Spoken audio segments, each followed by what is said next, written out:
Comrades, let's talk strikes. The general strike is October 15th, and I've heard a lot of talk and a lot of questions about what protections are in place for strikes, and do states have different laws about them. So let's talk about it. So first, I'm on the National Labor Relations Board. It says Section 7 of the National Labor Relations Act states, in part, employees shall have the right to engage in other concerted activities for the purpose of collective bargaining or other mutual aid or protection.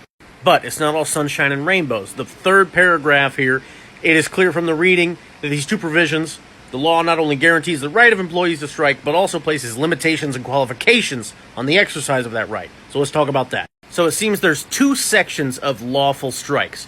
So it says they fall into two different classes: economic strikers or unfair labor practice strikers. From what I've read, the general strike on the 15th of October will fall into the first, the economic strikers. These are important. It says if the object of a strike is to obtain from the employer some economic concession, such as higher wages, shorter hours, or better working conditions, the striking employees are called economic strikers. They retain their status as employees and cannot be discharged, but they can be replaced by their employer. If the employer has hired bona fide permanent replacements who are filling the jobs of the economic strikers, when the strikers apply unconditionally to go back to work, the strikers are not entitled to reinstatement at that time.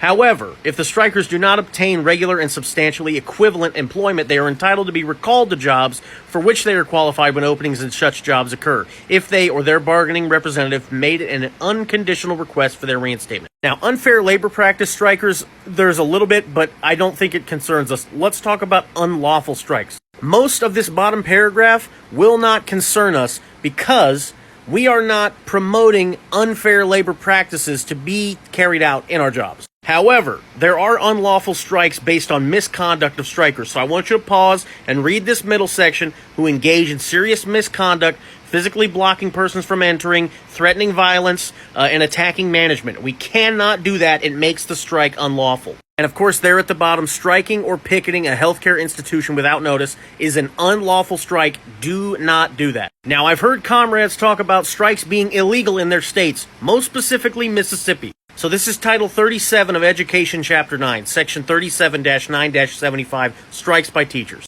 Subsection 2 states that any strike against the public school district of Mississippi by a teacher is illegal. So before you strike, look up what the laws are in your state. But know this: Article 6, Clause 2 of the U.S. Constitution says this Constitution and the laws of the U.S. shall be supreme law of the land, and the judges in every state shall be bound thereby, anything in the Constitution or laws of any state to the contrary notwithstanding. Federal protection should supersede state laws, but I don't know for sure. Please double check before you strike.